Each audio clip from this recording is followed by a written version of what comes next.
It's the day before International Women's Day. Unfortunately, women in Nigeria do not seem very pleased by latest developments regarding Senator Natasha Akpoti-Uduaghan. We're delving into this in our wake-up conversations and much later when we share our top stories. A very good morning. I am Olive Emodi.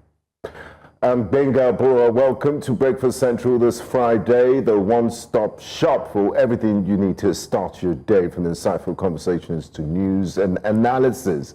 Sit back, relax. We have a lot in store for you today, this Friday. So many things, like Olive said, happening in the country. I would like to start with what many have described as a dark Thursday. Men of the Nigerian Air Force yesterday invaded the premises of Ikeja Electric. The assaulted staff damaged a few things, even arrested one or two people, and it caused a lot of panic. We saw videos of staff of Ikeja Electric running for dear life. Let's take a look at that video and then we'll come back. Small video. Am I getting them?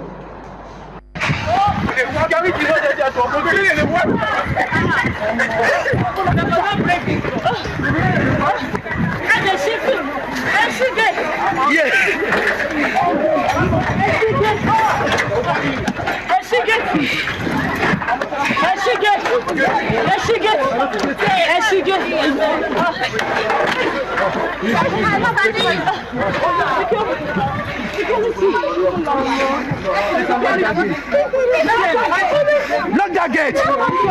Lock the gate!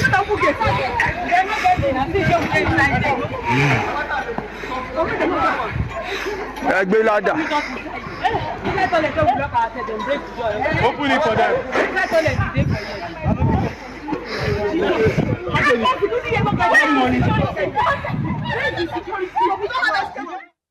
Yeah. An embarrassment, really, on several fronts. Now, the stories that are being told is that the Air Force men, I mean, we've seen different takes on this. Those who are in support of what the Air Force men have done have argued that the Air Force barracks have explosives in them and that these explosives are liable to explode and cause further damage if they do not have consistent electricity.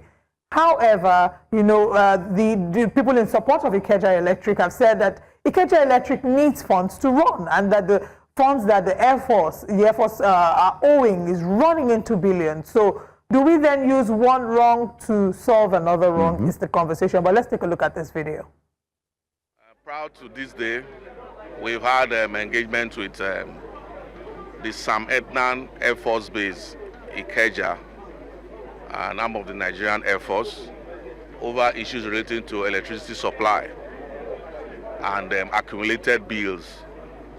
Solutions were proposed as a way forward based on what they can afford because of their budgetary constraints as well.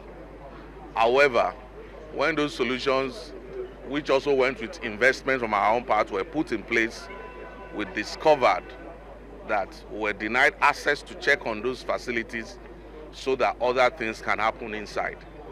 And those installations were removed.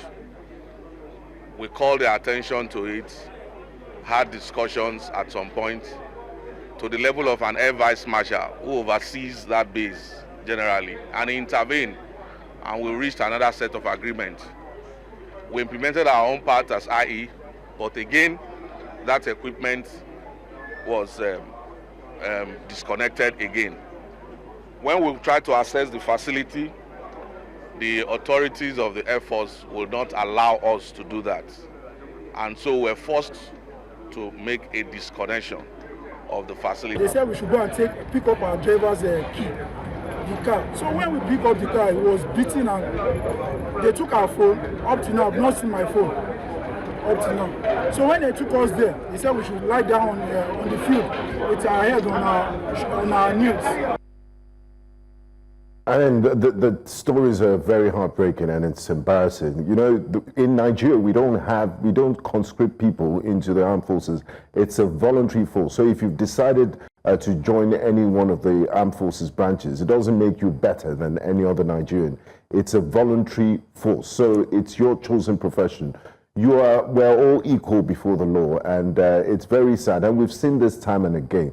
where, you know, uniformed personnel think they're superior to civilians. I think it's as a result of a hangover of many years of military rule, and this needs to stop. But the good side, the good thing out of this, because there are many consequences and there's discussions everywhere. The only positive thing I've seen is that the men of the Nigerian Air Force at the level of an Air Vice Marshal, the Air Officer Commanding, visited. They had a joint press conference last evening with Ikeja Electric Management, and they apologized for all this destruction that was caused by their men.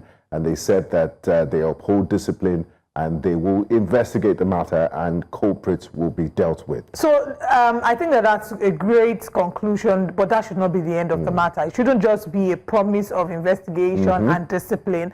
Let's actually see that there is a thorough investigation, that the people who carried out this dastardly act are fished out and are made to face the law, because what they've done is they've caused damage. Who is going to bear the consequences of all the properties that have been destroyed, the phones that have been broken, according to the explanation of certain witnesses? And also, to talk about the reputation, they've discredited the reputation of the armed forces. It's not a good look. It again reinforces the stereotype of how people, you know, armed men, you know, those in the, you know, Nigeria's armed forces, oftentimes want to lord their authority over civilians. And we see it every other day. We see it in the big ways, we see it in the small ways. We see it when they're in a convoy with a quote-unquote a VIP, and all of a sudden, if you, as a civilian, just look at the video, drives near them, they will whip out koboko and lash you and sort of kick you out of the way.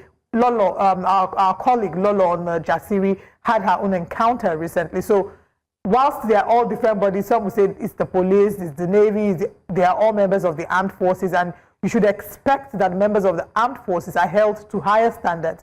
Their responsibility is to protect and not to destroy. If they are destroying anything, it will be the terrorists and those who are sort of in a way attempting to attack Nigeria's territorial integrity, not the civilians themselves. Absolutely, and I believe from training they should drum it down their ears that, look, you need to respect civilians and you're not better than them. They should have courses, continuous courses and training on civil military relations to avoid this sort of things. And there are also implications. The National Union of Electricity Workers has told the workers of Ikeja Electricity Distribution Company not to resume at work because they fear being brutalized. And they said this is like, no one should be subjected to work under these conditions of brutality and everything we've seen. It's quite sad. All right. Now, we do hope that that comes to some sort of logical conclusion. Like we mentioned, the logical conclusion will be a thorough investigation, and that the people who conducted this act will be brought to book. Away from that, the hallowed chambers have been not so hallowed in the most recent times. The First Lady, Nigeria's First Lady, Senator Tinubu, was referred to as saying, or quoted to have said, that the Senate chamber is a place of honor and not controversy. But it's been stalled with a lot of controversy lately. I will come to talk about her later. But the latest update, of course, is that Senator Natasha Akpoti-Uduaghan has been suspended for 6 months, and there are certain conditions that have been attached to her suspension. But she's been given a way out if she apologizes to the Senate. She's been suspended for bringing the Senate to disrepute and you know, public disrepute, it would seem. And Nigerians have not been taking it easy, or they've not been reacting to this in the most pleasant ways. We've seen, I mean, there have been mixed reactions, really. There are a number of people who applaud the Senate, saying that she should be disciplined, but there are a large number of others as well who think that this is bullying at its finest, and that if you find that you want to say that there's something wrong that has been done, or you think that you do not believe what Senator Natasha Akpoti-Uduaghan has said, I think the first thing that should have been done is to push for an investigation to be carried out. Why is the Senate afraid of an investigation? Senate, why are you running? Exactly. It's the logical thing and the proper moral thing to do. Someone raised a grave allegation against the person of the Senate. I mean, step aside, let them investigate. And then it's almost like you're punishing the accuser for daring to even speak up in the first place. And it does send a lot of messages about the Senate and what we're doing in Nigeria. Okay, let's take a listen to what transpired yesterday. that for the period of her suspension, she be barred from representing herself to the public locally and internationally as a senator of the Federal Republic of Nigeria. Those who support prayer 7 say aye. Those again say nay. The ayes have it. Let me thank my colleagues. This injustice will not be sustained. The pursuit for justice.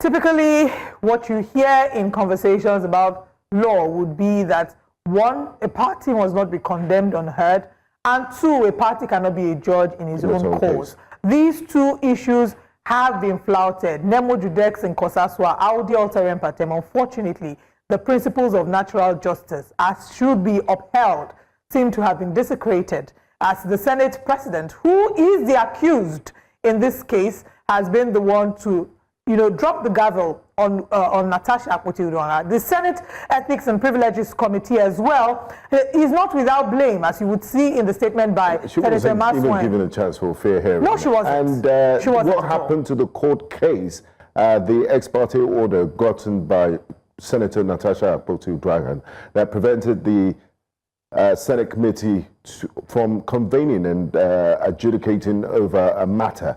I mean, it means the Senate flouted the court order from what we've seen. But we'll get into these discussions proper during the course of the show when we speak. You know what was very interesting, one of the very things, or one of the most interesting parts of this is the fact that none of these senators spoke up in support of Senator Natasha Akpoti, not the men and not the women in there. Again, regardless of what side of the divide you're on, whether you're supporting Senator Godswill Akpabio or you're supporting Senator Natasha Akpoti-Uduaghan, the right thing to ask for is an investigation, because what an investigation will do is to reveal that she's either telling the truth or that she's lying. Either way, somebody will be vindicated, somebody will be apprehended. So an inquiry into the matter would have been the least thing to ask for, and now that there's no such inquiry. This is not the end of it, because this looks like a miscarriage of justice. Absolutely. And just to add that Senator Oji-Uzor-Kalu raised a motion, because the initial verdict was that she will be suspended without pay for 6 months, and also her legislative staff. But Senator Oji-Uzor-Kalu did raise that motion. The Senate put it to a vote, and they concluded that, okay, the aides are not Senator Natasha Akpoti-Uduaghan. Let them get paid for the duration of 6 months. All right, there has been an uproar on social media. Lots of people have been lending their voice to this conversation. We've seen the likes of Obi Ezekwesili, who have spoken strongly in support of Senator Natasha Akpoti-Uduaghan, and they are all re-echoing the last words that they heard her say: the injustice will not be sustained. Well, we'll delve more into this conversation as we proceed with today's show, because it doesn't look like it's a conversation that is, over. It is really far from over. But now let's share with you what our top stories this morning are on Breakfast Central.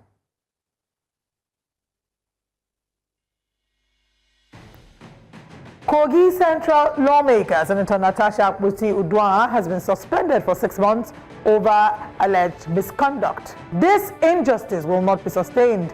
Senator Natasha Akpoti responds to suspension. And still looking at the updates regarding this, we've seen protesters accuse Women Affairs Ministry of abandoning the victims. A house on fire. Is PDP losing its relevance to internal crisis? We'll be reviewing the newspaper front pages as we do every morning on Breakfast Central. Join us for all these and more on Breakfast Central.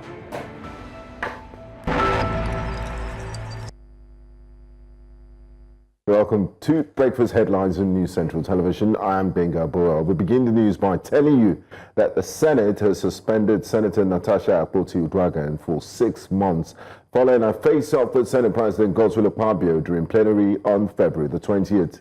The decision came after the committee investigating the matter presented its report, which was fully adopted by the Senate.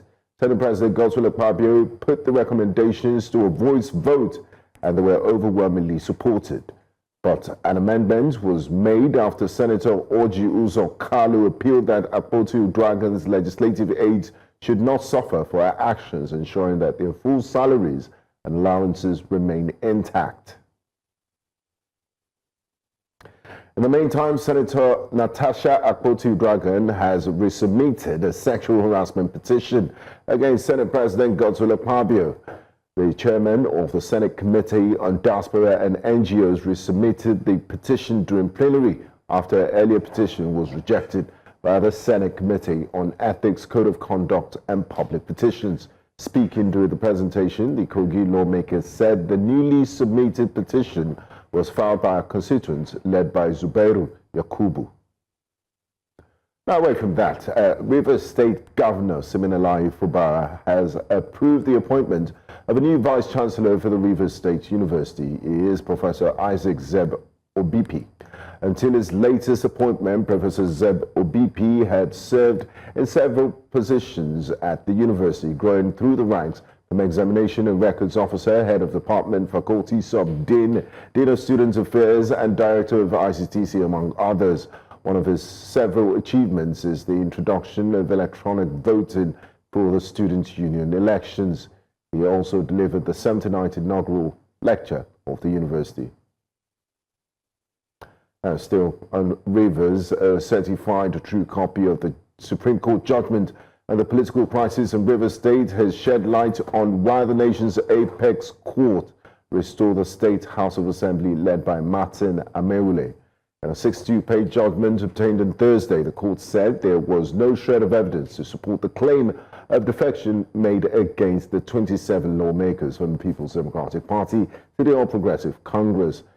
In the judgment signed by Justice Emmanuel Agim, the court noted that Rivers State Governor Siminalayi Fubara, who raised the allegations of defection against the 27 lawmakers, on his own volition withdrew the allegations at the Federal High Court in Abuja by not supporting the defection claim against the Amewule-led leadership. The Apex Court held that no defection has taken place in the eyes of the law, with the consequence being that the status quo must remain.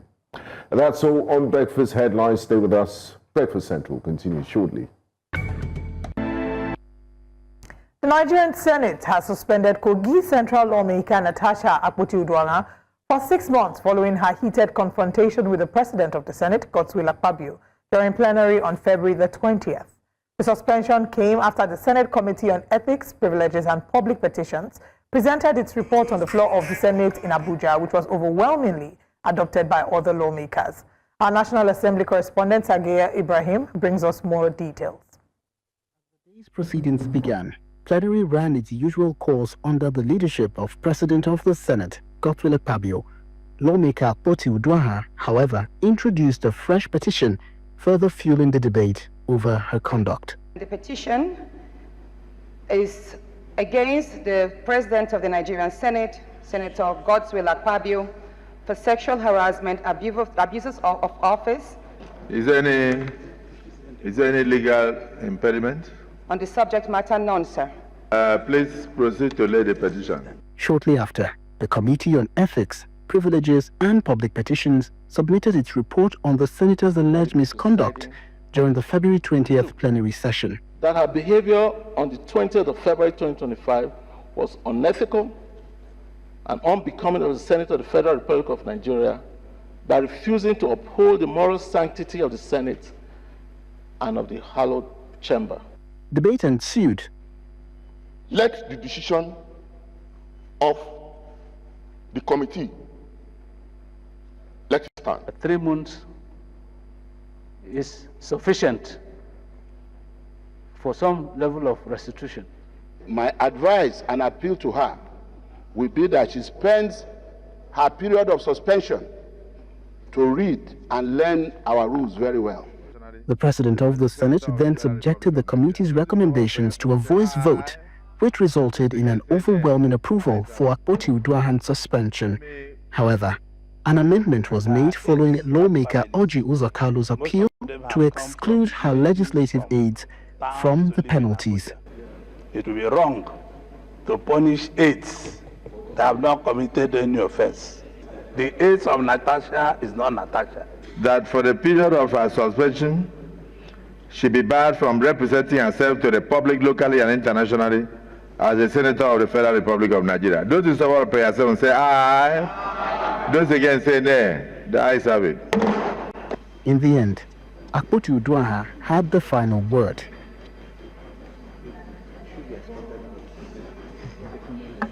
This injustice will not be sustained. As part of her suspension, she is barred from all legislative activities with her office sealed and Senate properties returned. She cannot access the National Assembly premises and her staff also restricted. Her salaries and allowances are suspended except for legislative aids, and her security details have been withdrawn. She is prohibited from representing herself as a senator both locally and internationally. To seek reconsideration, she must submit a written letter of apology to the Senate. In Abuja for News Central, I'm Sagir Ibrahim. Now, to help us understand and unpack the implications of this decision by the Senate, we're joined by our guest, Uthman Issa Tochukwu, legal practitioner. Good morning and welcome to the conversation. Good morning. Thank you very much for having me. Her final words as she exited the Senate was, "This injustice will not be sustained." Do you think that any injustice has been done to Senator Natasha Akpoti-Uduaghan? Well, thank you very much. Before I delve into the issue proper, it is important for me to relate that I'm not here to hold brief for Senator Natasha. Neither am I here to hold brief for the red chambers, i.e. the Senate. I'm here to speak on the position of the law with regards to the issue, the legality and otherwise of her suspension in line with the extant laws in Nigeria. It is interesting to note, right, that the controversy, and that is answering your question whether or not injustice was done to her. The controversy that surrounds the suspension, whether or not the Senate or any legislative house at all within the law has the powers to suspend any of its members, had been left to rest since 2017. Now, there are similar cases like that. If you recall the cases of Senator Ovi Omar Agege that once represented the Delta Central, there was issues like this that arose wherein he was referred to the Ethics and Privileges Committees of the Senate. And then they differed and he went to court after he was suspended for 180 days, which is also equivalent to 6 months. And later the Senate reviewed it and said it was 90 days, which is 3 months. He went to court to contest whether they have the right to suspend him. And the court agreed with him that the Senate lacks the powers to suspend any of its members beyond 14 days, as provided for in their own Senate rules in section 67 sub 4 of that Senate rules.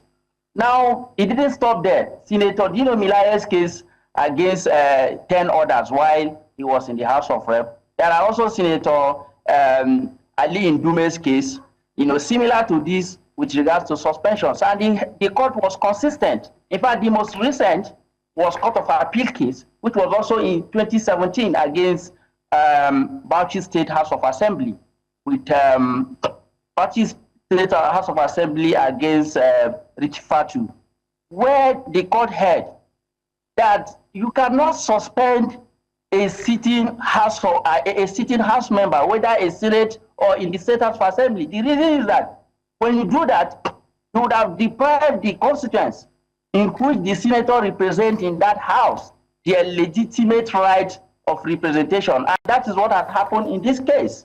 And I think it's important for us to understand the political consequences or otherwise of what is happening or playing out in the Senate.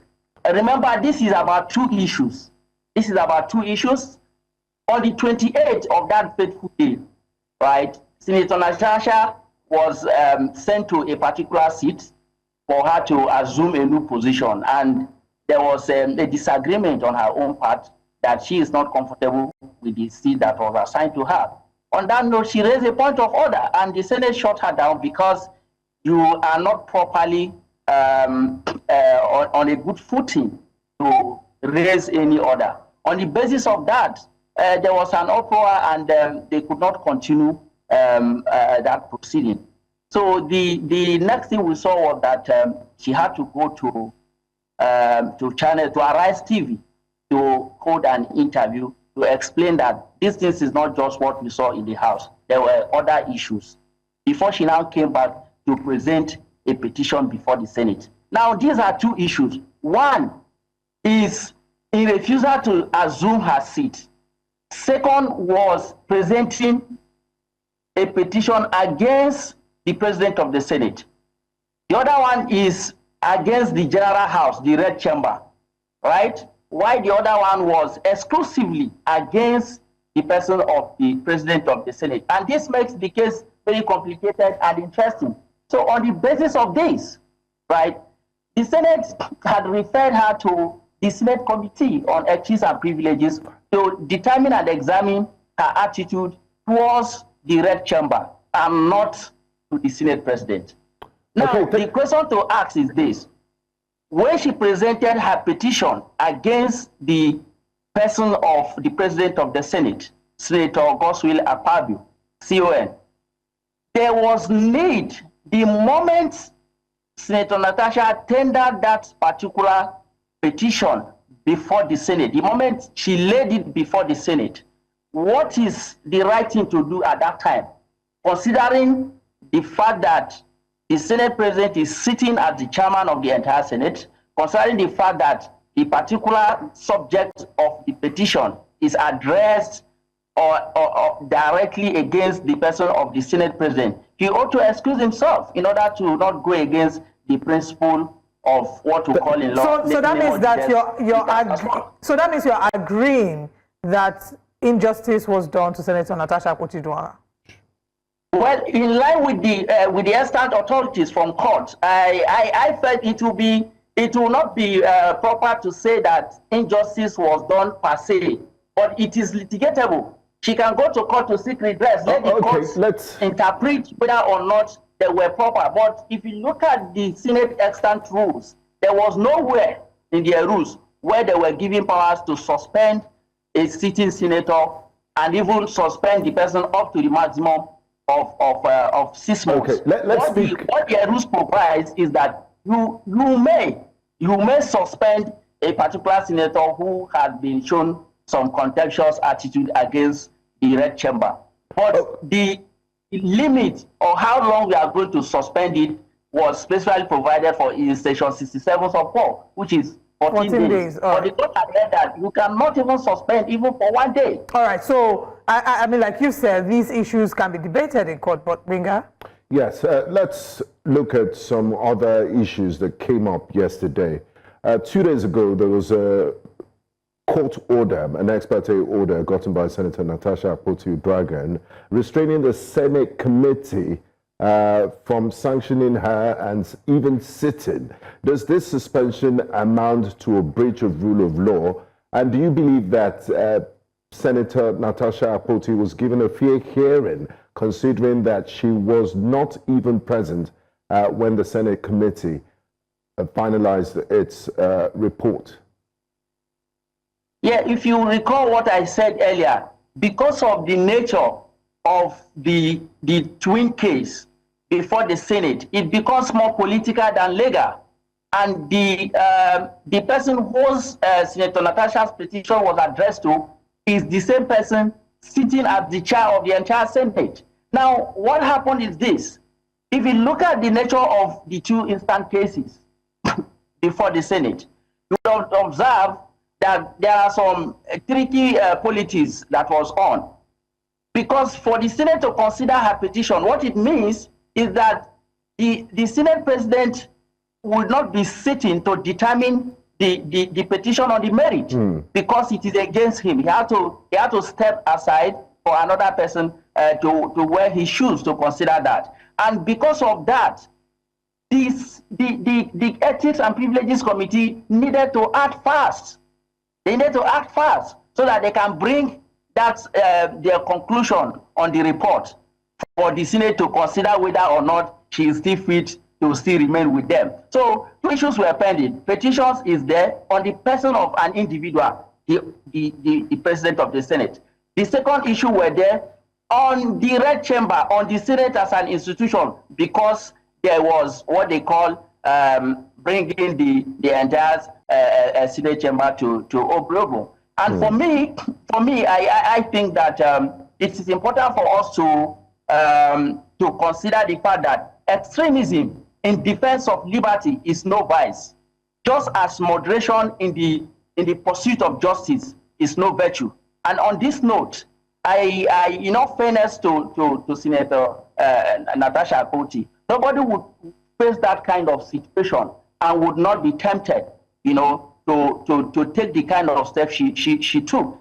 And I think that at the end of the day, it is left for her to go to court and contest for her suspension, because we have had precedents over time that some other senators faced similar situations, and they went to court and the court ruled that suspending them in that manner and in the so number of days were unconstitutional. All right, the issue of sexual harassment seems to have been, or there seems to be maybe a direct or an indirect attempt, whichever you decide to choose, to sweep the conversation about sexual harassment under the carpet and make it about ethics. But sexual harassment was a major issue, that arose out of all of this drama. How would you say that we are faring in terms of protecting women's rights? In conversations about sexual harassment, you heard Senator Florence Itagiwa when she did say that when you get to that position as a woman, you are above sexual harassment. I mean, those are not the exact words, but that was the spirit of what she was trying to say, that you get to that level and you're above sexual harassment. So how would you say we're faring as a nation, as a people, when it comes to upholding women's safety, preventing sexual harassment, and what picture has the Red Chamber painted when it comes to conversations about sexual harassment and protection of women's rights? As far as this issue of sexual harassment is concerned, I want you to also understand that there are pending issues in the court filed by Senator Natasha on the basis of defamation with regards to this sexual harassment against the person of the President of the Senate and one of the aides.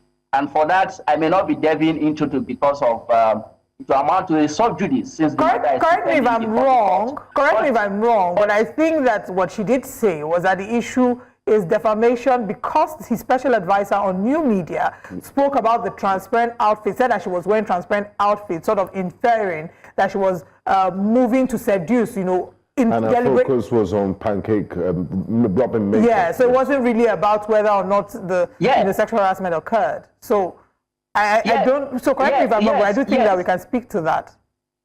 Yes. When you talk about sexual harassment and the manner through which in which the Senate treated that issue, I think that is even what animated the speedy conclusion of the report of the Senate Committee on Ethics and Privileges, because, like I said, the political aspect of the story, the Senate were not interested in delving into the allegations substantially, because when they do, it means that the person of Senate President would have to step aside so that the matter would be determined on the merit.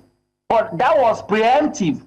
The report of the Senate's Privileges Committee were preemptive of that particular consideration. And this is the politics of what played out. And it's on this note that I would actually say that it was not handled properly. They were hasty in suspending Senator Natasha. Now, and when it comes to issue generally of sexual harassment, it's very unfortunate that even at the highest level, women are not spared. At the highest level, women are not spared in terms of sexual harassment. But at best, it's still an allegation.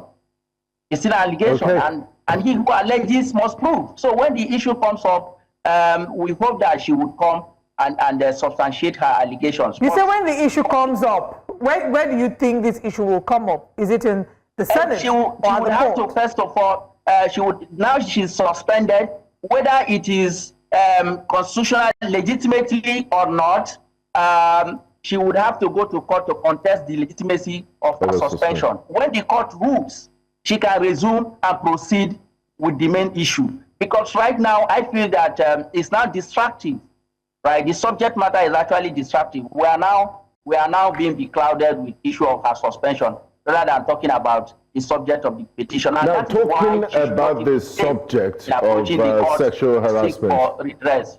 Now, Mr. Issa Tochukwu, talking about the subject of sexual harassment, you already made it clear that she can go to the courts to contest her suspension. And you're saying she should wait to resume and then deal with the other petition, which she raised, the issue of sexual harassment. But we have institutions, law enforcement institutions in Nigeria. Don't you think it's high time the Nigerian Police or the Independent and Corrupt Practices Commission, ICPC, take up this case and look into the case of sexual harassment against the person of Senator Natasha Akpoti-Uduaghan? This is about law. I do not think that the ambit of the law within these two institutions that you mentioned, I do not think that their mandate cover that area, and it will not be effective to be pursuing two things at the same time. Her head is full now. But I want to believe, and even from professional perspective as a lawyer, that the first thing first should be done, which is what? Trying to approach the court to legitimize or to ask the court to void her suspension if she has a merit to prove that. But are you saying that sexual harassment is not a criminal offense in Nigeria? I can't hear you. Are you saying sexual harassment is not a serious enough crime for the Nigerian police to investigate? No, that is not what I'm saying exactly. What I'm saying is that so long as that petition is not tendered to Nigerian police, they will not just come into the matter. The matter was tendered before the Senate. And we all saw that the matter was tendered before the Senate. What is our worry now? The matter was tendered before the Senate. Rather than the Senate to consider it, they left it and they were talking about ethics and privileges. Do you now see what I'm saying? So it becomes like a calculated attempt to dump the issue or to prolong it. But I'm now saying that in order to revisit it, because the matter is already now pending before the Senate as a petition, then you need to fight for your reversal to come back as a senator if the court agrees with your argument, which I believe the court may agree with your argument. And then looking at, other circumstances, looking at the precedent that the court has set over time in similar cases. Then when she comes back, she can activate that petition. All right. Yesterday, of course, we did see the verdict being delivered by Senator Neda Bernard-Imasuen, who is the senator representing Edo Senatorial District and a member of the Labour Party. Let's take a listen. Happened yesterday. I was based on the activities that took place on the floor of the Senate on the 20th of February of 2025, where the distinguished Senator Natasha Akpoti was reassigned to another seat, which she vehemently refused to obey, and that led to situation in the Senate that was considered unbecoming of a senator. And based on that, another senator moved a motion on the 25th to complain about the behavior of the distinguished senator and asked that on this motion that the behavior that occurred on the 20th be revisited and consider for disciplinary action. The motion was then referred to our committee of ethics, privileges, and public petition to investigate into that action. And that's what we did. And the committee sat, all parties involved were invited to come and give a position on it. And the distinguished Senator Natasha did not appear. So we went on to deliberate, and then we came up with what was presented as the recommendation of the committee to the floor today. We sent lawyers sent an interim order to my office. We were already seated to hear the petition. I just came to the office to pick up my copy of my constitution when my secretary gave me a letter from a lawyer, and when I went to the next page, I realized that it was an interim order. And so I knew, therefore, because we were waiting for her to come, I knew as a result that she wasn't going to appear because she may have been advised by her lawyers not to attend, and indeed she did not attend, despite waiting for about an hour for her. So I would presume that that is the reason why she did not attend. And I also have to state that the notice was given to her, which she acknowledged, and the notice of the hearing was also announced on the floor of the Senate. The time and place of the hearing was also announced. So she was well aware of the sitting of the committee.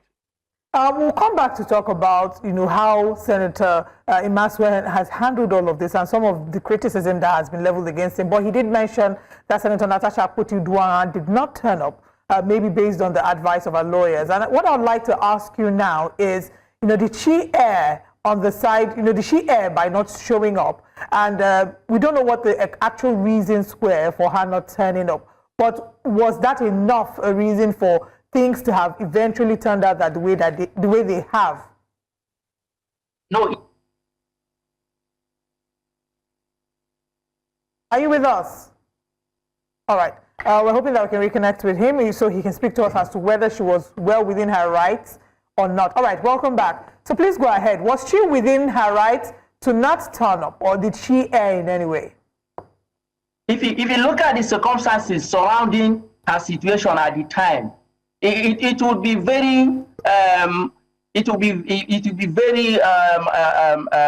unfortunate and very unfavorable for her to appear before that committee, considering the fact that they had already tendered a petition against the chairman of the Senate, the entire Senate committee. Now, the particular committee we are talking about that is inviting her is going to sit to determine a matter that affects her, of which the person he has a case with is the chairman of the entire Senate. I do not think that there will be justice at that point, because the principle of nemo judes in Kansaswa would have been breached. If I have an issue with you and you have to sit as an arbiter in that particular matter, you cannot be a judge in your own case. And I think on the basis of that, she is a lawyer and she understood this principle and feels that since this guy that I submitted petition before him, against him, is also the chairman of the entire committee of the Senate, and one of those committees is inviting me, it's not ideal for me to attend because I know I won't get justice. And so in other words, what happened? This is exactly what happened during the time of Senator Omo Agege. When the Senate Privileges Committee invited him, the committee invited him and he refused to show up because he believes that the then Senate President Bukola Saraki they were not in good terms, and he doesn't think he will get justice. So in other words, what you're saying is that they cannot claim to have been able to say that they upheld fair hearing by giving her a chance to speak when they were a judge in their own court. Fair hearing in law is two. Great. Let's talk about in Kasapa. All right. And because of that basis, the moment that particular one was breached, then it becomes very impossible for the other party to appear because he will just feel that he won't get justice. All right. Now let's talk about Senator Godswill and how he's handled all of this. Now one of the excerpts of the videos that we've seen on social media, we've played this as well, would be where he said Senator Natasha Akpoti's petition was dead on arrival. And there are many people who said that even him saying that at all was an implication and showed some measure of bias without even giving her a chance. How would you say he has handled all of this? And do you think that there was anything he could have done differently? If yes, what are these? No matter how frivolous we may think that the allegation is, no matter how frivolous the Senate may have seen that allegation, it's like going to court to file an application that you may think that court will consider useless. No matter how useless that application is, court is bound by law to take it. So no matter how frivolous, how unfounded they think that allegation is on that sexual harassment contained in that petition, the Senate were bound to take the petition, regardless of how they may feel or their biases about it. And the most unfortunate thing is that they refused to take the petition, came back to the House the next day, referred the matter of what happened on the 28th to the Ethics and Privileges Committee to determine. So the report is preemptive. So if you look at this whole thing, it's now becoming more of political than legal to silence her. It's becoming more political than legal to make her not to speak on and follow the subject matter, because the intention of every Nigerian were to see how she was going to substantiate that allegation of sexual harassment. And now there were no space created now to talk about it. Now, Mr. Issa Tochukwu, you've spoken well about the perception. You said it's like a political and also legal things happening. Now, looking at holistically at the way this controversy is played out, how does this controversy affect the image and the credibility of the institution of the Nigerian Senate in the eyes of the public, the way they've handled it so far? I feel very sad. I feel very sad, especially as a lawyer who had sworn to an oath to uphold the rule of law, that the Senate is playing this kind of games. The Senate, with all due respect to the sanctity of the Senate, anytime allegations such as this comes up, I think the best thing to do to maintain that sanctity of that institution is to make everything bare, open it for transparency, and let us see how they go about resolving the issue. But the most unfortunate thing itself is what I heard from the Chairman Senate Committee on Ethics and Privileges yesterday. And I have to correct it on this platform. He said that whatever they do, there should be separation of powers, that the court does not have the right to delve into their affairs. That is to some extent in the business and the activities that guide the proceedings of the Senate. That is where the court does not have issue. Not that the Senate, as an individual senator that occupies that place, like the president of the Senate, cannot be summoned by court to attend to proceedings. They are not covered under Section 308 that provides for immunity.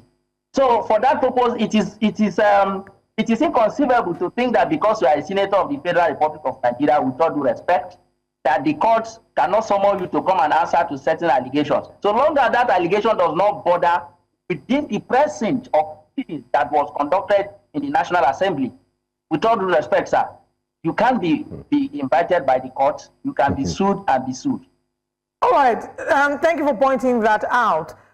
So now, how do we ensure fairness? How do we ensure checks and balances? Because if we start to go through a list of people who have been suspended, this is not the first time we've seen senators being suspended, from Senator Femi Okoromu in 1999, Joseph Wakwu in Benue 2000. We can start to go through a list of senators who have been suspended. In some of these cases, they had issues with the Senate President, who, for example, in this case, is also, seen to be a judge in his own court. So how can we ensure checks and balances and credibility for future reference? Very simple. It's very simple. It's very simple. Because if you look at the institution of the Senate, it is a creation of law. The Constitution created the Senate, that red chamber, and the institution. So for the fact that the Senate President has been indicted by this allegation, the best thing to do, in accordance with the provisions of the law, is to comply with that principle of nemo judes in causa sua. You have to excuse yourself and allow independent investigation for the matter to be well sorted out in accordance with the law. But again, we need to also look at the fact that the main thing that should happen now, like I've said before, this is now like this issue of sexual allegation now cannot even come up anymore, because what the distinguished Senator Natasha should be battling now is how she can come back as a senator of the Federal Republic of Nigeria. And how will he do that? How will she do that in the face of this suspension? Is by going to court. If she drives back to the Senate in that house tomorrow, they can arrest her. And because the Senate has sat, whether or not it is legitimate, she has to go and test the legitimacy or otherwise in court. All right. Come back. Thank you so much for joining us this morning. The conversation still continues, and we appreciate you sharing the legal insight on this subject matter. Thank you. Thank you for having me.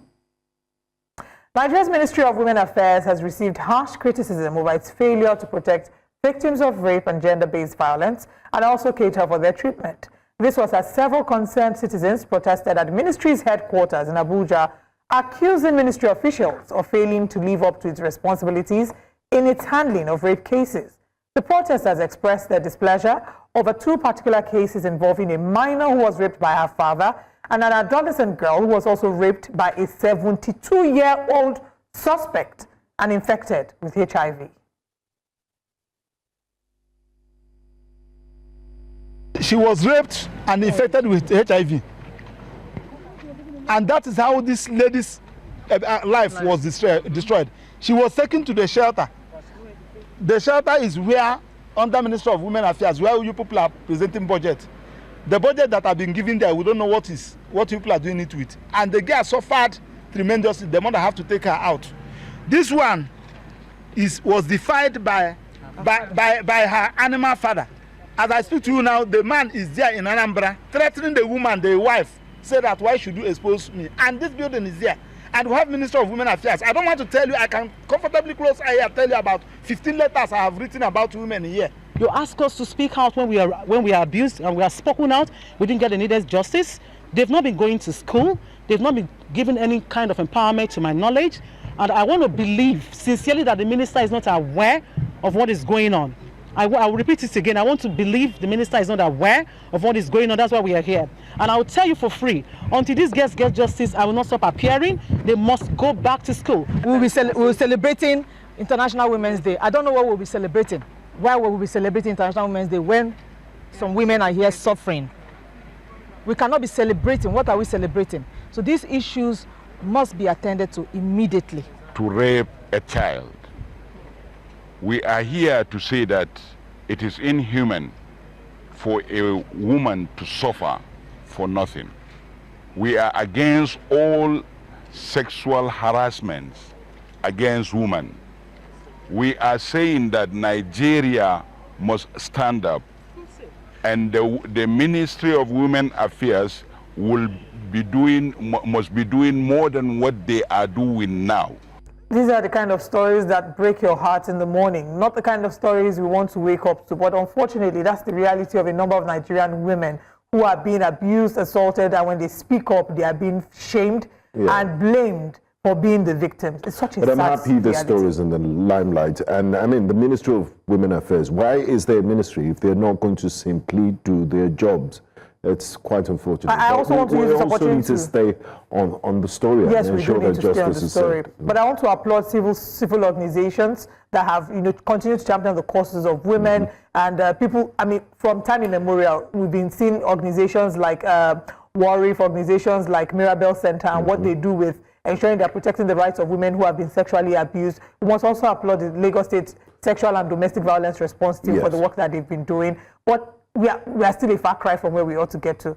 If nothing else tells us that we are a far cry from where we ought to get to, the situation with Senator Natasha Akpoti-Uduaghan is a clear sign. The commentary, the reaction, because if you are saying something didn't happen, someone was not sexually assaulted, the next thing you should push for is investigation, because I also believe that... People also need to understand, it's not a battle of sexes. No. It's not a gender war. It's not men versus women.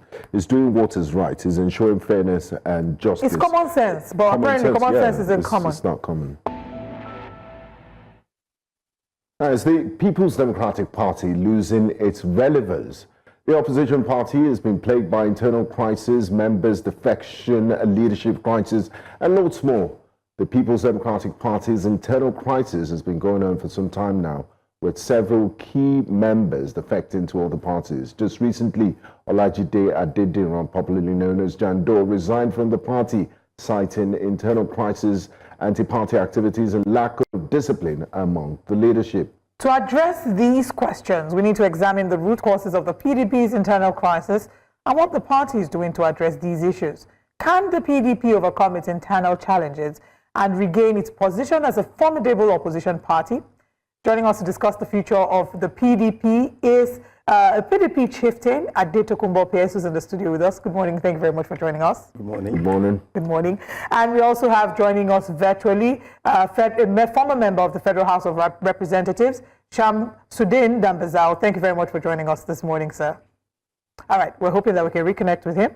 And then we'll get into the conversation. When we started the conversation, and while my colleague was doing the introduction, he did, of course, talk about the defections that have happened in the PDP. The most recent being the one of Abdulaziz Olajide Adediran, popularly known as Jandor.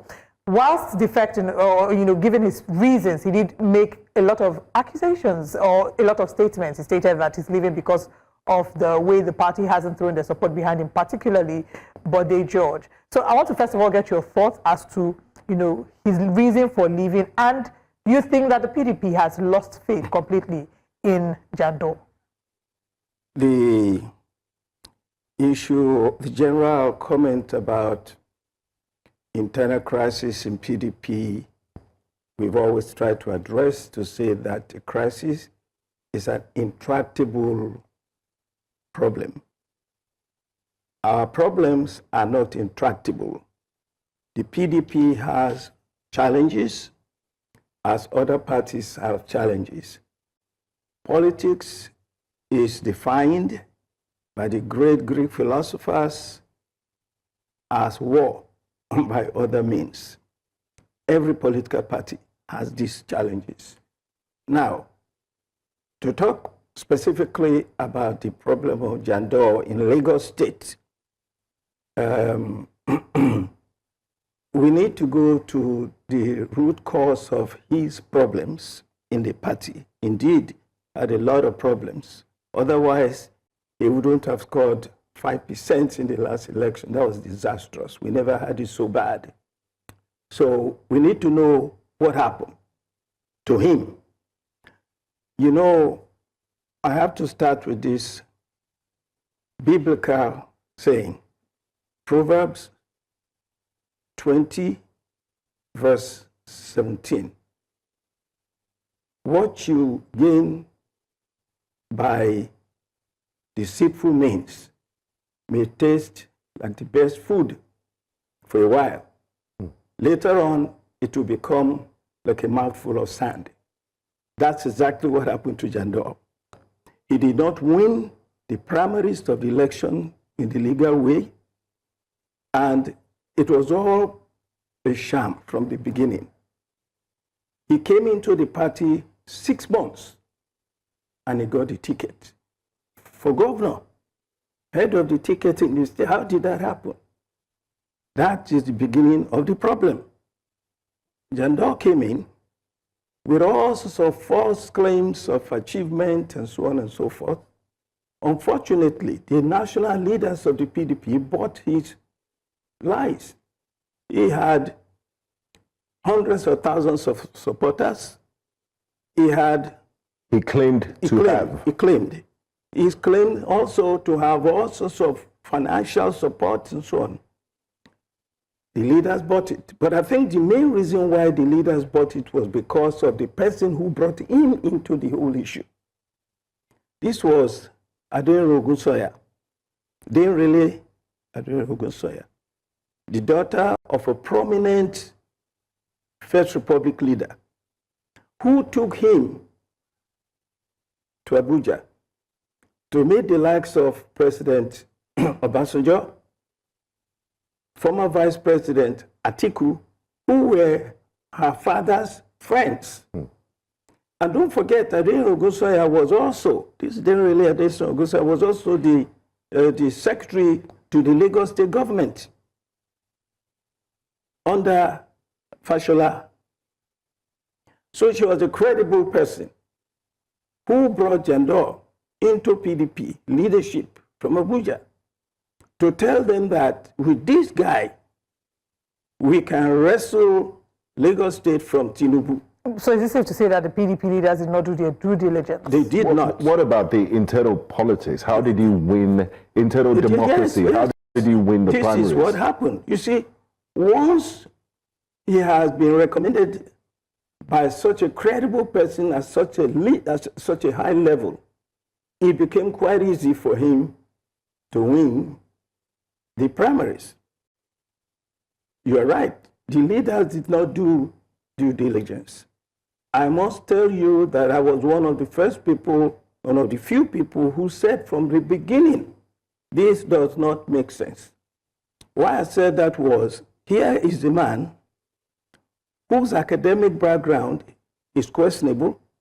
He never saw the walls of a university in his life. But they call him doctor. He's not a doctor. This is the problem with Nigeria. What kind of doctor is he? Where did he get his doctorate? In what field? At what time? In what institution? He's one of these quack doctors. They call themselves doctor, they're not a doctor. I have a PhD in English from the University of Sheffield in England. When you say you have an earned doctorate, some people have honorary doctorate.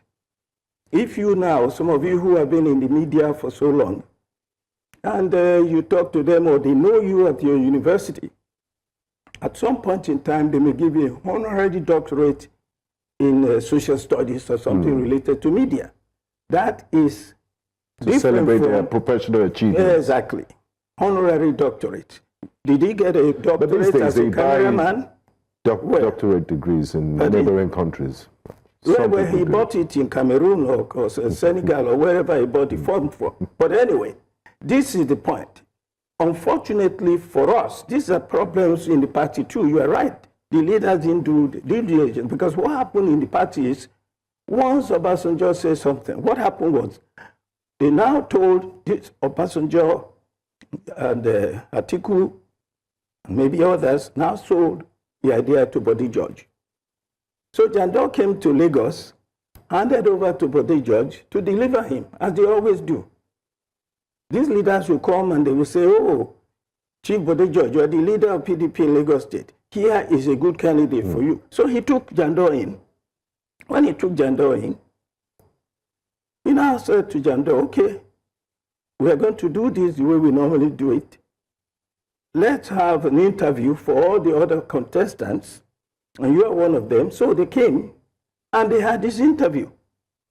And in that interview, Rose Vival, who was already a member of PDP, long-standing member of PDP, who had run for Senate in West Senatorial District, did quite well. Anyway, according to the interview, Vival came first, Jandor came second, and at the interview, they now decided, for political reasons, because Jandor had been recommended by these great leaders of the party, that they would give the support to Jandor. So Vival was cheated out of the leadership in PDP. That is what happened.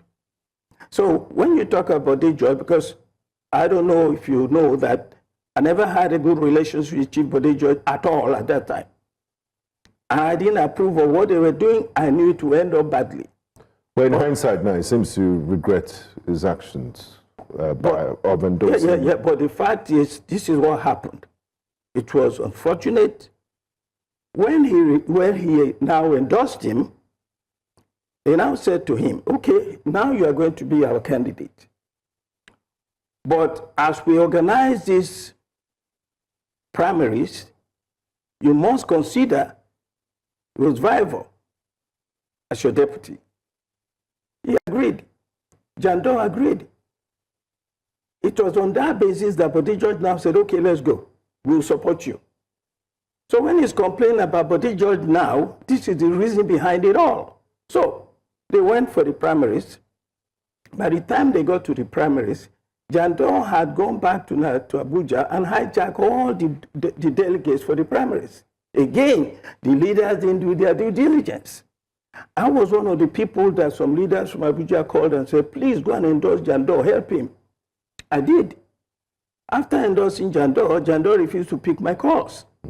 He didn't want anybody. He actually said publicly that he's going to retire all of us old men and women in the party, Body George included.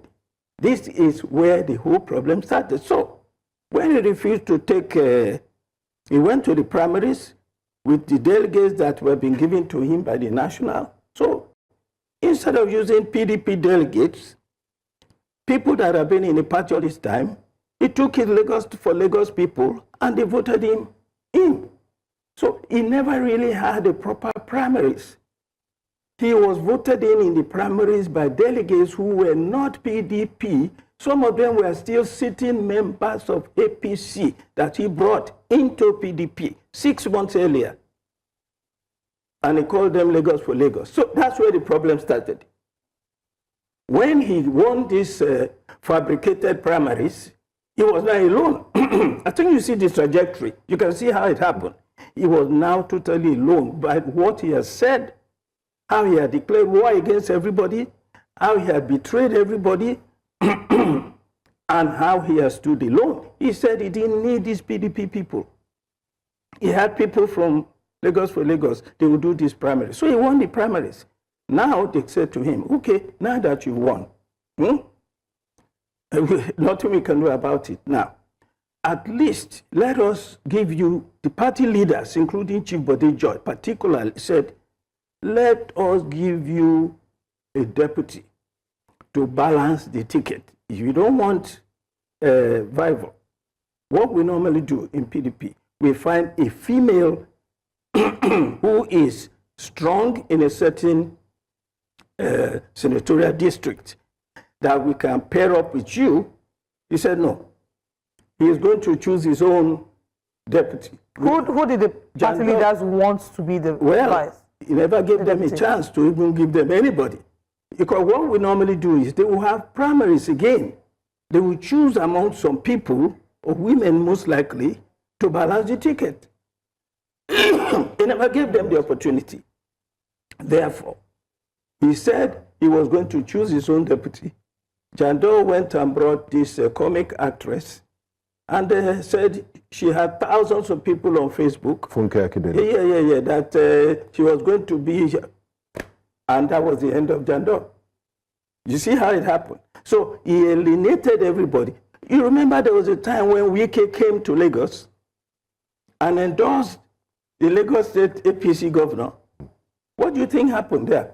So when he's talking about betrayal of leaders and distrustful leadership and so on, he caused it all. It was all his fault. Wike turned against him because he had turned against Wike before. When Wike was going for president, Wike came to Lagos with Governor Makinde, and they went to the leadership of Lagos, to Bode George's Lugard premises, with Jandor as their man who would deliver national delegates for them in Abuja for president. And they had a handshake, and they gave him money to support them to work for them. A week after that, they found Jandor in Abuja with Atiku. I mean, so now Wike can't trust him. I don't know whether Atiku could trust him. This is what happened to Jide Jandor. Thank you very much for laying that foundation. Wow. But okay. All right. So many, conversations and revelations have occurred. Right now, we're also joined by Shamsuddin Dambazal, the former member of Federal House of Representatives. Thank you very much for joining us. Thank you. Now, the PDP was once a dominant party in Nigeria. It ruled for 16 years. But since then, it's been plagued by defections, leadership struggles. Would you say this decline we're seeing of once formidable party in Nigeria that held sway for 16 years is self-inflicted, or was it inevitable? Thank you. I would say it was something that was bound to happen, because in any situation where, for example, you have a soccer team and the team is on the pitch without an opposing team, the players don't have any reason to perform at a level to level up with the other team. And because of that, the coaches also don't have any reason to make sure that they get top performing players on the field to match whoever is opposing them on that field. And so because of that, we go into a system where everything becomes redundant and there's mediocrity plaguing the system as a whole. And so because of that, PDP had a good run and became complacent because of the lack of a proper opposition, which brought the APC merger into power. And if we look at the situation, the same thing is playing out now. The PDP should have, well, it is still the strongest opposition that we have in Nigeria at the moment. It has structures all across. And I would say that it is the responsibility of the PDP to pose as a strong opposition to make sure that the ruling party delivers on its promises and good governance as well. Now, Honorable Dambazal, just to follow up on what you said the PDP is a formidable opposition party. It's one of the strongest with structures across the country. But when you look at the PDP, there seems to be different factions. You have the Akpoti-Uduaghan camp, and you also have the Nyesom Wike, who are loggerheads. So it will be very hard for the PDP to streamline their thoughts and ambitions going as we inch towards the 2027. Do you think they can fix this internal wranglings and factionalization before 2027? Because we're looking at big personalities here with big egos, so to speak. I mean, we can't rule out anything being impossible. I've seen a couple of moves by the PDP. I think recently, as recent as last week, we had the professionals, the PDP professionals, I think it was on the 4th of March also, they had a meeting on and had discussions about how to resolve the internal wranglings of the party and create a united front. So far, I've seen that there have been a lot of moves by the PDP in that respect, and they've been doing a lot of consultations with members of other parties as well to form possible mergers. So I think before 2027, with the strategy that I see PDP implementing as far as fixing up the internal crisis, there is a possibility. However, if you also recall recently, Senator Ned Umoko recently left the PDP because of the said internal crisis. Now, we have juggernauts such as Wike, like you mentioned, and Atiku Abubakar, and even other stalwarts in the PDP that are at loggerheads. And if they don't sit down and find common ground, then it would be impossible for PDP to stand as a strong opposition against the ruling party. But we should also remember that the job of the ruling party, of the opposition, is really not to make noise. The job of the opposition is to inspire the ruling party to make changes, to keep their promises, and to make sure that that they are held accountable to whatever their mandate is.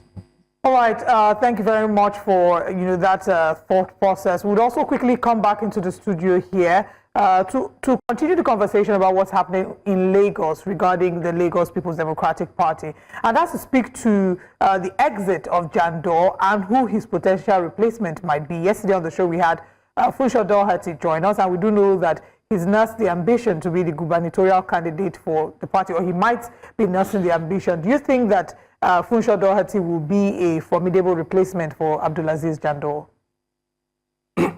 There is nothing like replacement. Everybody who wants to run for governor will come in and declare their interest. Funsho Doherty certainly is a very good potential. And I know that he has gone around to see the members of the party at all levels, and he's been having very good evaluation. But other people may come into the race. What is most important for us, I, by the way, know Funsho Duarte very well and encourage him to come into the party. PDP. Yes, but what is most important, even if my daughter's son was running, this is what I will say. If we don't have a proper primary, an election that is free and fair, that credible, we're going to have a problem with the candidate, which is what happened with Jandor. We had a very faulty primaries. Let everybody come into the race. If you want to run against Duarte, come in. So all of them will be evaluated as we always do. All right. Then we will go to the primaries and we will determine the best of them, vote for that person, and that person will become our candidate. All right. We might have to interject at this point as we have reports of some breaking news. Okay. The breaking news. All right. We do have reports, unfortunately, that... Okay. Okay, just while we wait for the breaking news, I'd like to bring Honorable Shamsuddin Bello Dambazal back into the conversation. It's said that one of PDP's biggest undoing in the last elections was not respecting zoning agreements, that there was an unwritten agreement that the North would do 8 years in power and then it shifts to the South. But we had the person of Akpoti-Uduaghan come out to say, look, I don't respect that agreement. He came out and they lost. How important is this zoning agreement in the PDP and sticking to the zoning agreement? And do you think that Mr. Akpoti-Uduaghan will throw his heart into the presidential race once again in 2027? Knowing that we have a Southern president who will most likely want to seek a second term in the person of President Bola Ahmed Tinubu? Well, I would say I'm just going to speak my own beliefs. And as far as the zoning, while it is inclusive, in the most important aspect or factor that we should look at when choosing our leaders in this country is competence. Who is able to do it? Who is able to deliver? Who has the interest of our nation at heart? Who is concerned about what people go through, the economic hardships, the security lapses? That being said, the reason why Atiku lost his election, in my opinion, isn't because of the regional factor, but more so a lack of proper strategy and tactics. How so? The first blunder was when he was asked to pick his vice president. He gave the mandate to a committee to come up with a suitable candidate. Unanimously, they chose Barrister Nyesom Wike. And at that time, if he knew he wasn't going to honor the submission of that committee, then he could have just straight up picked out his vice president. Now, Wike, being the kind of human being he is relentless. He, of course, and he has his own ambitions. He fought them back, and that is when you started seeing the other governors breaking out. And then he picked a vice president who, well, a running mate, who, while he could possibly have been able to provide resources to run the campaigns, did not have the political gravitas and charisma to attract the kind of votes that would be needed at the time for them to win. So I think these are the issues that need to really be addressed. And it goes even beyond the PDP. This is one of the issues I have been speaking out against. Our internal democratic processes will not allow us to produce the right leadership.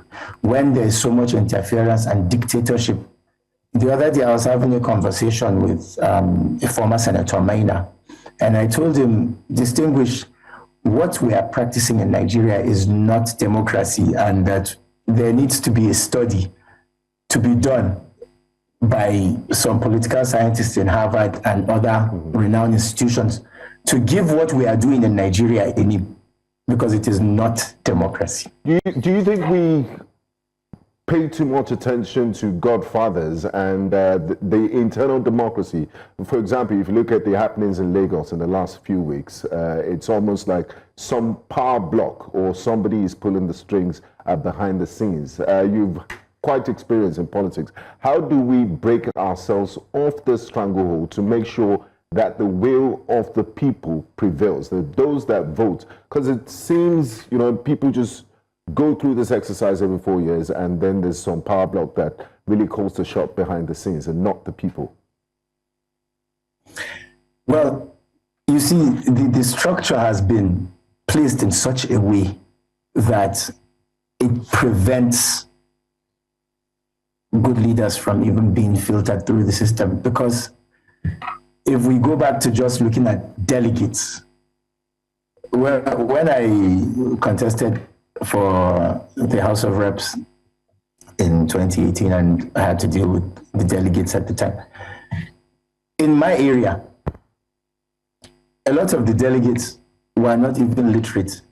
Like they can't read, they can't write, they are not. If you ask them what is the constitution of the party itself, they don't know anything about that. They don't know what a manifesto is. They don't know the reason, so they are completely unaware and politically ignorant. The first thing we need to do is even change the people that are delegates. For me, I would prefer to see maybe professors from universities and doctors, academics. There should be a new set of criteria that will be used to choose who delegates are, not people that are unaware and going. Go ahead. Mr. Dambaza, if you may hold that thought for a bit. I'll come back to you to have you complete your thought, and I'll also have Dr. Pierce respond to it, because there are a number of things that you said I'm sure that he has responses to. But we do have breaking news.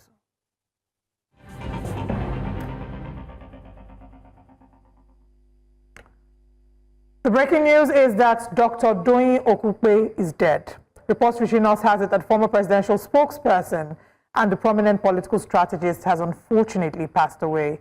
Okupe, who is 71 years, was a key figure in Nigerian politics, having served as a senior advisor to former President Goodluck Jonathan, and more recently as the Director General of Peter Obi's 2023 presidential campaign. Very unfortunate development, very sad indeed to report it, and may his soul rest in peace. Our thoughts and our prayers are with as many who are currently mourning this unfortunate loss. Dr. Pierce?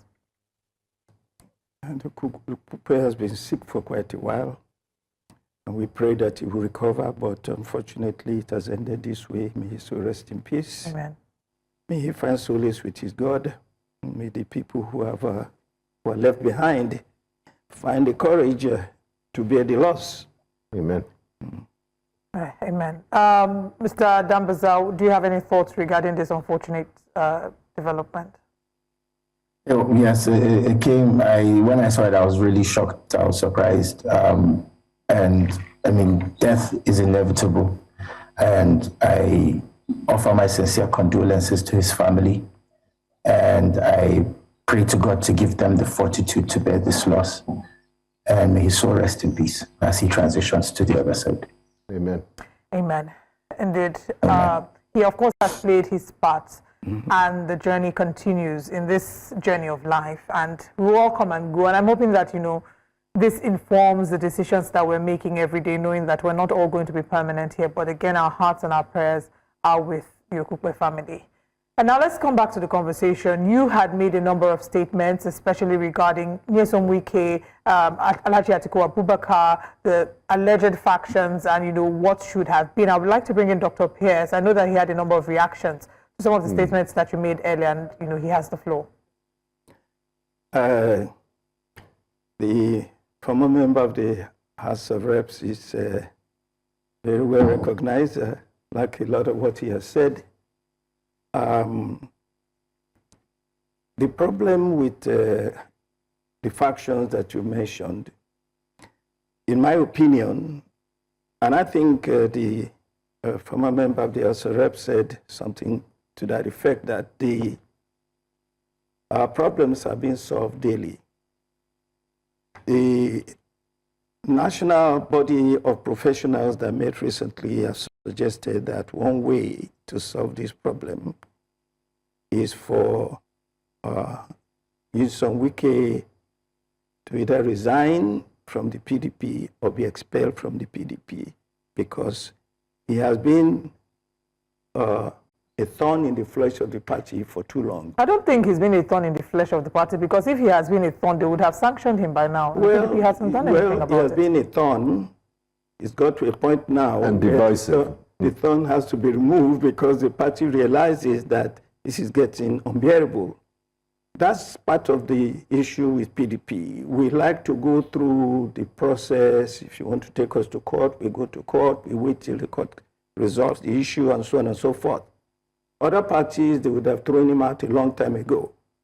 But as for Wike, so that's the way that's going to end. So the national body of professionals met. Is the party planning to kick him out of the PDP soon? Well, you see, from that report of the national body, and from what I observe at the national level, and from my own perspective, Wike must go. It is time for Wike to leave the party. Are they ready to make that move? I believe so. I believe so. I cannot speak for the national body, but I'm saying that based on that report and the way that report has been taken by the national and the way that I see it, because we've been talking about this for a long time. We've been talking about this for a long time, that it's high time that this man who thinks he's above the law and above the constitution of the PDP has to decide if he wants to run, if he wants to be a member of APC, let him go there. If he wants to be a member of PDP, let him come. You see, you can be a minister in the APC government and do your job as a minister and don't dabble into the politics of the parties. And it's okay.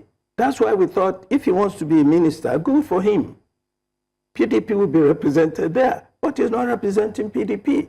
He's not representing our interests. In fact, he's fighting against the interests of the PDP from within the APC government, and the president, unfortunately, is giving him courage to do the damage to PDP. So therefore, in my own opinion, he should go. As far as Atiku is concerned, there are two options for Atiku. And you know I was one of his spokespersons in the last election. He's our leader. But he's been the candidate in 2019. After he left the party in 2015, came back. He's been a candidate in 2023. If he wants to run again, if the Constitution allows, you see, what happened in 2023 was unfortunate again, is the lapses of the leadership. We were waiting to see what the 36-man committee would decide whether we are going to zone or not to zone. You cannot blame Atiku for going to buy a form because Atiku was waiting. They decided there was no zoning. They never made any clear pronouncement about the zoning. So, if you zone, you don't sell the form to somebody who does not qualify to buy the form, but they sold it to him. So he bought the form. So those of us who wanted to support him say, well, if he's allowed to run, let him run. And that's the problem. Now, looking at the political landscape in Nigeria today, as we project towards 2027, do you think he would be a good candidate? Would you advise him to run, or you'd rather, as a member of the PDP, have someone else try? Because he's tried a few times. And others will argue that, you know, President Buhari won his elections on the 4th attempt. So he's a Nigerian citizen. He has every right to go for it. Well, look, under this condition now, the general sentiment in the country is that the next 4 years, 2027 to the next 4 years, should be given to the South presidency in PDP. I'm not talking about APC. That is the feeling in PDP, that this thing should come to the South. However, this is what I say. Once we have our national convention and we elect a substantive national chairman, let us say from the North, because most likely that will be from the North, because the Northern term has not expired. You know, Dr. Ayu left in the middle of 2 years actually into his term. So if, as it appears now, the sentiment is that the presidency should come to the South, as it appears now, the sentiment is that the national chairman will come from the North. Therefore, if that happens, the presidency is likely to come from the South. So the issue of Atiku will not be relevant anymore. Right. There'll be no need to even discuss it. As it is now, I don't know if you know, but we all know that a governor of your state is actually talking about running for president. And he's doing so well in Oyo State that he seems to me to be a very viable candidate. So you will throw your support behind the governor of Oyo State? I am already supporting him. I believe, but again, you know, I follow the rules to the core. All right. Okay. Let him go to the primaries. If we zone, if the party zones the president, the national chairman to the North, then it is clear for him to come in and run. That is what we should do. Okay, just to go back again very quickly to Nyesom Wike, and I'll bring in Mr. Dambazao in this moment, but let me quickly ask you. We've seen that Nyesom Wike is fearless and is a fighter. We've seen what's happening in Rivers State. Some would say that he might be having the last laugh, but we're not, quite done with what's happening in Rivers State. Would you say, you've said that Nyesom Wike, it's time for him to exit the party. The party is ready to kick him out from what you've said. Would you say that Nyesom Wike, the party is afraid of Nyesom Wike? Would you say that Nyesom Wike is stronger than the People's Democratic Party? No. This is what is going on. You see, the national chairman now, Ambassador Damago, is a good example. The national public secretary is also a similar kind of character. These are gentlemen who just play politics like true Democrats in a civilized world. By the rules. I myself don't play politics that way. I understand that in this country with people like Bola Ahmed Tinubu, you have to be rough and tough and be ready to fight them each of the way. Nobody won that 2023 presidential election. Nobody. Atiku got 12 states, Obi got 12 states, Tinubu got 12 states. 31% of the vote came in and INEC announced. INEC is the issue. What the House of Reps was saying that we have to do this, do that in an election, true. The key thing for us to have credible election is to refine INEC. INEC is the one that made Akpabio senator. Akpabio is not qualified to be a senator because Akpabio did not run for Senate. The vice president Shetima, the same thing. There's so many of them, they are criminals who are not even qualified to be there. What happened? INEC gave it to them. President Tinubu didn't win election, they gave it to him. People say the problem is. Of INEC is the executive arm appoints the INEC chairman, so it's not truly independent. In what ways can INEC reform to serve the interest of Nigeria? If so long as the president is the one appointing the INEC chairman, we cannot have a credible election. All right. So that has to be revised. This same thing happened. Can you imagine in the United States, if when Trump was saying, 2024, that he won the election, he would have just instructed the INEC chairman, declare him. He couldn't do it because the INEC chairman is not controlled by the presidency. Right. We have to have that system in place, even before 2027. Other than that, 2027 is basically gone again. All right. I want to bring in Mr. Dambazao as well to react to some of the conversations that we've just had, especially we've heard Dr. Pierce when he says that it's time for Wike to exit the People's Democratic Party. Do you think that it's time? Do you believe that the party can kick him out? I agree with Dr. Pierce.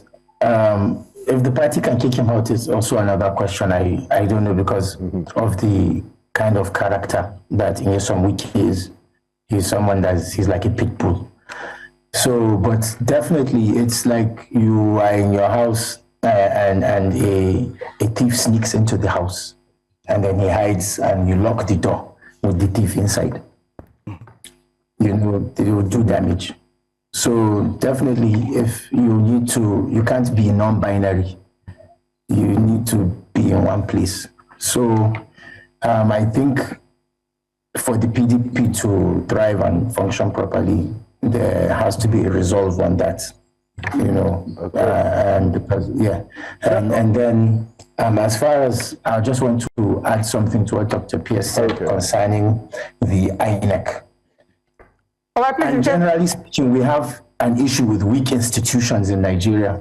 So whether it be the INEC, the judiciary, the weakness of our institutions is the main problem. And if we don't strengthen those institutions, regardless of what we do, we always will get the same outcome. Thank you. Just before we let you go, in less than a minute, if you can, the APC played opposition for 16 years while the PDP held sway, and they had to take a merger. I mean, we saw the CPC, different parties come together to wrestle power from the PDP. Do you think, looking at 2027 elections, that the PDP stands a chance if there's no merger or sort of mega party? No, there would definitely have to be a merger but not, because like I mentioned, the issues of insecurity, the economic hardships, the weak institutions, and bad governance have really pushed Nigerians to the edge. So there is still a high likelihood, but for assurance, because of the weakness of our institutions such as INEC, if you don't come with a very profound force, then it will be difficult for you to wrestle power out of anybody's hands in this country, regardless of their party. Thank you very much, Honorable Dambaza. All right, thank you very much for joining the conversation this morning, and thank you very much, Dr. Pierce. Any final thoughts before we get out of this conversation? Well, I'd just like to say that what the PDP is experiencing in opposition is not unexpected. The ruling party has all the cards, all the people are in place, so we would have, PDP will continue to have challenges because the party in power will make sure that we have problems.